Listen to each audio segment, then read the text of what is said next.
experience the fun and challenge of shooting like the fur traders did 100 or more years ago? Learn about some Canadian history and meet great people. Then black powder shooting may be for you. Black powder historically is correct because that was the first gunpowder that was known to man, invented by the Chinese way back. It went all through the fur trade and through the early history of the country. And black powder basically is 75% saltpeter, 15% charcoal, and 10% sulfur. And so you have that rather an explosive mix. And I must tell you that black powder forces you to slow down. I participate in the other shooting sports as well, but black powder, everything has to be slow and deliberate. I think you got it. It's called a trail walk. We often have novelty events, and these are steel silhouette targets. And the second day is usually a trail walk, and that is a number of targets hung on chains in the bush at various ranges, say 25 to 100, 110 yards. And you have to have a natural hill backstop to be safe. These things have all been checked by inspectors and they have been approved. And so normally you're looking at 25 to 30 or 35 of these targets, and scattered throughout that, going in a loop pattern usually in the bush, you have what they call hawk blocks. That's to throw a knife and tomahawk. Although there are many different aspects to black powder shooting, it all starts with the gun. This is the gun that won the West. This is the famous Northwest trade gun. And the natives would not trade the gun unless it had this brass serpent on the side. Nobody knows why, but even the American traders had to start putting the brass serpent on the side of the gun in order to trade with the Indians, or they wouldn't take it. This is a true flintlock. There's a piece of English flint here. It doesn't have to be flint. It can be a piece of stone that will cause a spark when it comes in contact with the steel. This is a steel here. This is called the frizzen. This is the pan down here, and this is where you put a powder charge, a small charge, and when the steel is struck by this flint, a spark goes in there and lights that powder. It goes to the little touch hole in the side. It sets off the main charge to make the gun go off. If the pan powder does not make the gun go off, it only flashes. It's of no consequence because it's just a flash in the pan. And we still use that today, 200 years later, without knowing why. But at any rate, to load the gun, what you would do is you would take from your powder flask, your powder horn in this case. This is a handmade thing. This, by the way, has David Thompson's map on the back here, the map maker. This is the North Saskatchewan River. There's Fort Augustus, the first Fort Edmonton we had. And out here is Lake Wabamun, which at the time was called Manitou Lake. And, of course, Buffalo, which played such a vital role in supplying meat to the early people in this part of the world. So you take a measure of powder from the powder horn, you put it down the barrel, then you take a round ball. Here's a ball bag, and this is the typical musket ball. This is a 60 caliber musket ball to go down a 62 hole, which leaves enough space. Now the powder charge will be already down there. You put a piece of cloth or a piece of leather here, and the ball goes on top of there, and you put the ball down, and finally you seat it all the way down with this ramrod. So the ramrod would drive the ball down, okay, like so. And once you've done that, now this was the technology of its day. Everybody else did the same thing, even the military had the same technology, just slightly different configuration in the gun. And then you bring this back to the half-cock position, which is there. You put your powder in here, close that down, you bring the gun up to your shoulder to shoot, and you pull the trigger, and you see a spark sets off the powder in the pan. An interesting feature on the gun, this is called the lock, and of course the wood is the stock, and this is the barrel. So if you went to a gun maker and the gun was available and you're going to take the whole thing from you, say, I'll take the whole thing, lock, stock, and barrel. Powder pack small, eh? I done that last weekend. Did you shoot 25 grades? 25 grades.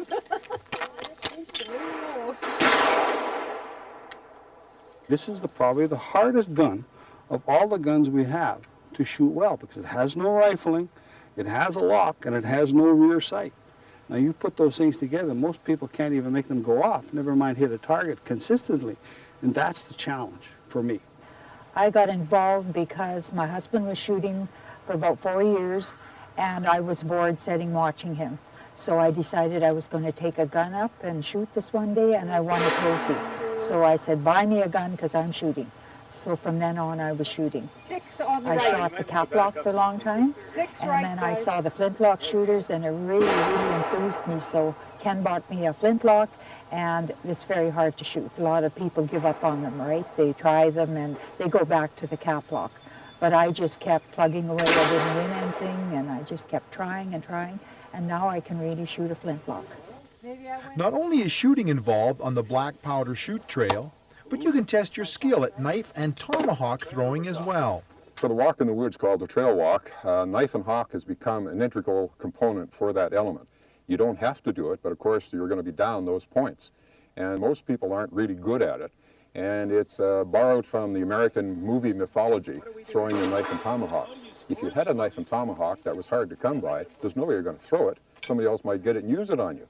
So we have special ones that are made strong for that purpose. And so what you have to do is you have a single edge on the hawk, the axe part, and it tends to have a longer handle because the head's fairly light. And usually you throw it from about roughly 21 feet, like 7 paces kind of thing for the average person. Sometimes 6 to 7 is about normal. And the knife can be made out of a leaf spring of a car. It has to have a single edge and it has to have a natural fiber handle. And so that'll take a lot of abuse. You don't worry about beating them up a little bit. And so you can make that, again, you can make these things yourself.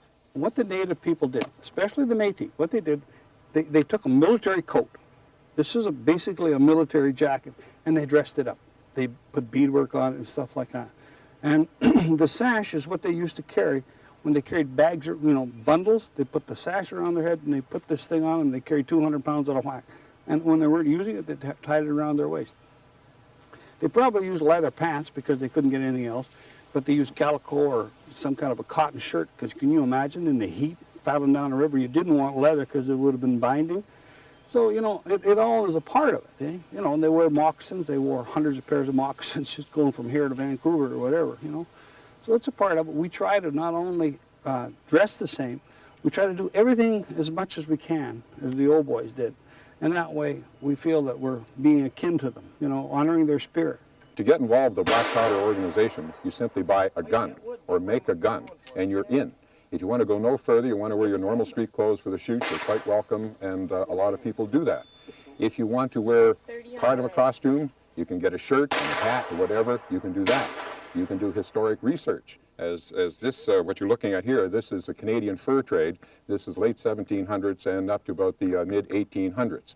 And so you have the cravat, for example, a tie like this one is usually black, and if they were camping somewhere and there was a mosquito problem, they always wore black because the mosquitoes don't home in on black. You drape it over your face. They didn't have the insect repellent like we have now.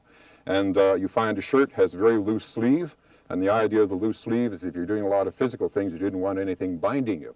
And you get a pair of trousers, and they could be made out of skins, they could be made out of a corduroy, or whatever kind of material that basically was at hand. And at the back, they had laces to adjust for size. And on your feet, you could have shoes like I have now, and or you could have moccasins. Moccasins were very, very common, used for carrying packs and portages and what have you. And when you're into the black powder sport, there's a lot of craft you can get involved in, whatever kind of skill level you have. For example, here's a powder horn. I make powder horns. I tried to buy them, and they're hard to come by for quality, and after a while you say, well, why not try to do it myself? And the shooting bag is something I made up myself. The ball bag here has lead balls in for the musket. That's made up by myself. And so I make boxes and X number of things, even into some blacksmithing. And if you're interested in any of those things, there are people who are involved in them. They will show you how, they will help you. And perhaps you have a skill that you can bring and make a craft and trade. For example, somebody may make a special kind of box and trade me for a powder horn, and vice versa. And that's how it works. Any level that you want to go to, it's there for you in spades. You can do it all or very little at all and have just as much fun. You're just as welcome. Well, uh-oh. Hazel insists on calling me Corey. Powder first. No, we were loading together, and I put powder in. There's always going to be people interested in history. There's always going to be people interested in shooting. And that's a combination of what we got, shooting and history. We do it because we both like it and we're good at it. So we've got something that we can enjoy and travel and do. And even as you get older, we still can do it. Like if I couldn't hold my gun anymore, I could still just sit there and enjoy the company, right? If something happened to my shooting, I couldn't do it. I still could go along and just enjoy the company that I made through all the years. I'm working on something like a powder horn or a bag, or maybe working on my knife or something like that, working on it.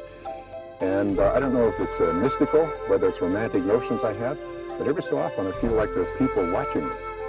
And I wonder, you know, this romantic notion, maybe out of the ether, there's a spirit of some ancient who is peeking over my shoulder saying, hey, good job, good for you, you haven't been forgotten. If you would like more information on the Black Powder Association, contact the Alberta Federation of Shooting Sports.